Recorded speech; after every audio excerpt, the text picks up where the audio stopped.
There is a kind of pain that doesn't make a scene. It doesn't break plates. It doesn't write long messages at midnight. It doesn't demand witnesses. It simply shows up one day quietly and sits next to you like time itself. I think it begins with waiting. Not the dramatic waiting you see in films, where someone runs through an airport and everything changes in the last minute. No. This is the ordinary kind. The kind that happens in kitchens with lukewarm tea. In calendars you keep updating. In your body when you listen for a shift that doesn't come. In your heart when you keep telling yourself, soon. Not yet but soon. I used to believe life worked like a clean line. You choose a direction. You make good decisions. You work hard. You're careful with people. You don't ask for too much. And in return life becomes reasonable. Not perfect. Just reasonable. I don't say that with anger. More with a strange tenderness toward the younger version of me who truly believed it. He thought time was honest. That if you waited patiently, something would eventually open. And maybe you know that feeling. That quiet trust you carry for years without even noticing it's there. I had a plan, not written down, not framed as a dream, just assumed. Like something adults are allowed to assume. That by a certain age I would feel steadier. That the effort would begin to feel lighter. That love would become simpler. That my work would stop feeling like a test I can never fully pass. That my mind would finally loosen its grip. And then one evening I realized something that scared me with its calmness. I was sitting at the edge of my day, phone face down, room dim, silence thick but not cruel. And I thought it would be different by now. Not louder. Not richer. Not more successful. Just different. Like wearing shoes that finally fit. And that's the moment disappointment becomes a clock. Because it doesn't just hurt. It measures. Counts the years. Counts the effort. Counts the promises you made to yourself. And it whispers the simplest, heaviest question. How long are you willing to wait for the life you expected? I didn't notice when waiting became a lifestyle. It didn't announce itself. It just blended into my days. I became very good at telling myself this is temporary. Very good at endurance. At explaining things away. This year is just intense. This relationship is just going through a phase. This fatigue is just accumulated stress. This emptiness is just me being ungrateful. I learned that word early. Ungrateful. It's a useful word. Keeps you quiet. Because when you say it often enough, you stop asking dangerous questions. You stop asking whether the life you're living actually matches the life you're carrying inside. From the outside, everything looked fine. I was functioning. I was dependable. I showed up. I did what was expected, sometimes more. People trusted me with responsibility, with secrets, with their needs. And I carried all of it carefully like fragile boxes labeled handle with care. I didn't drop them. I didn't complain. But inside there was a strange mismatch. Like living in a house where the furniture belongs to someone else. You can sit on the chairs. You can sleep in the bed. But nothing quite supports your weight. I remember thinking maybe this is just what adulthood feels like. Less color. More structure. I thought calm meant numbness. That stability naturally came with a kind of emotional stiffness. That longing was immature. That wanting more meant you hadn't grown up yet. So I adjusted. I adjusted my expectations downward. Adjusted my voice. Adjusted my dreams until they were small enough not to bother anyone, including myself. There were moments of happiness, yes. Real ones. Laughter that surprised me. Connection that felt warm and human.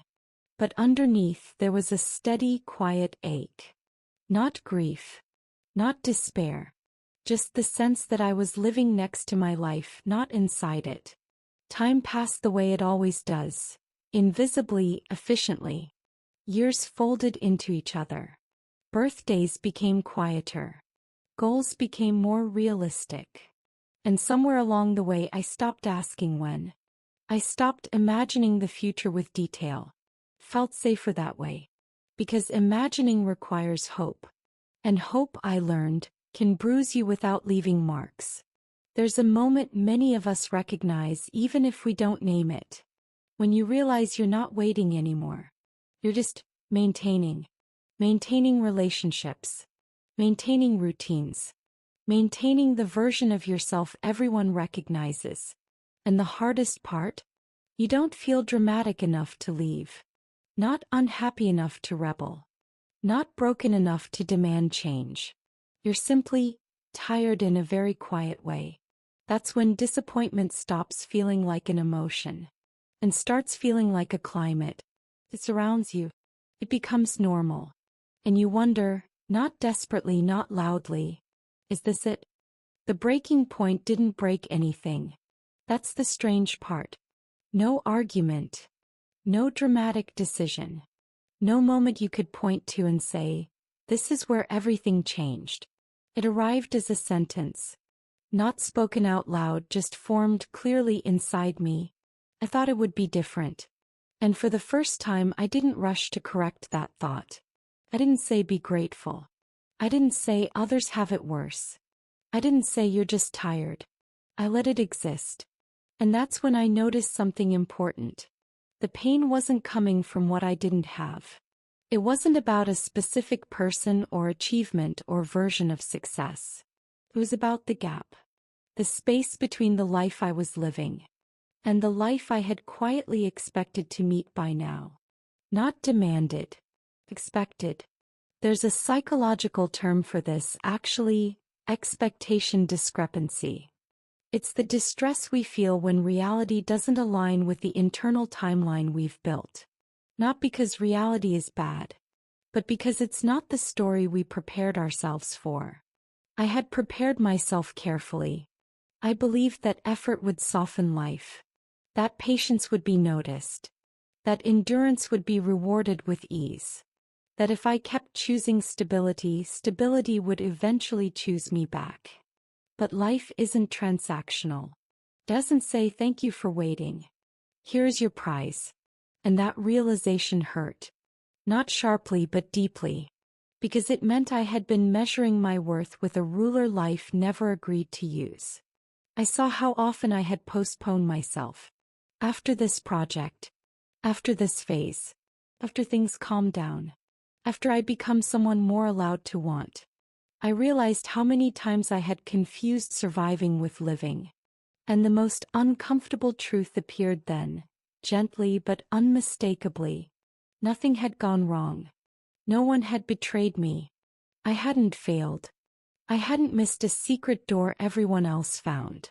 This was simply how life had unfolded. Not worse. Not better. Just real. And for a moment that truth felt unbearable. Because if this wasn't a mistake, then there was nothing to fix, no one to blame, no dramatic correction ahead. Just the present, exactly as it was. And I had to decide something very quietly. Would I keep treating this reality as a temporary error? Or would I finally meet it, honestly without resentment? That question didn't demand an answer right away. But it stayed. And in its staying something began to loosen. Clarity didn't arrive as relief.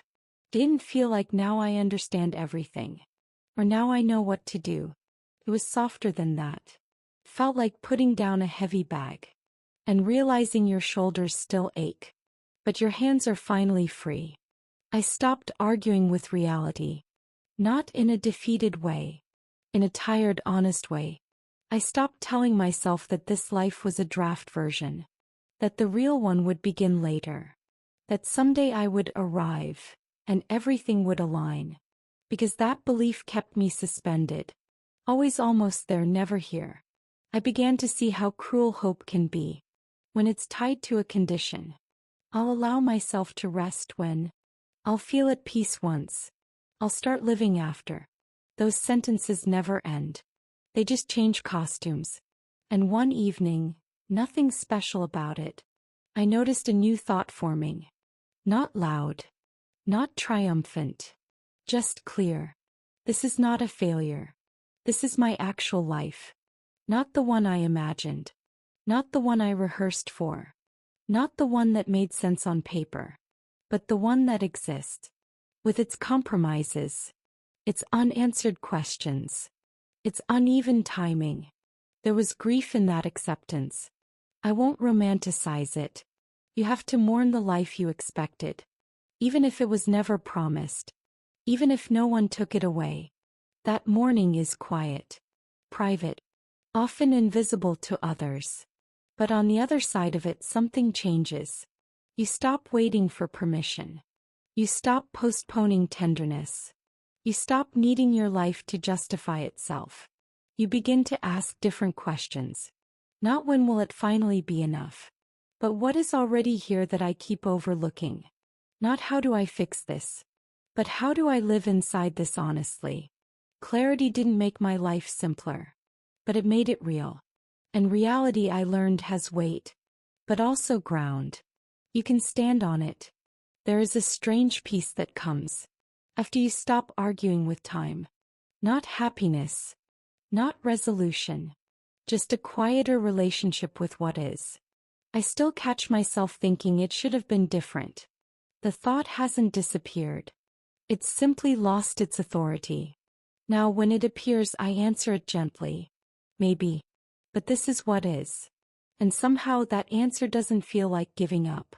Feels like standing still long enough. To actually feel the ground. I no longer measure my life by what's missing.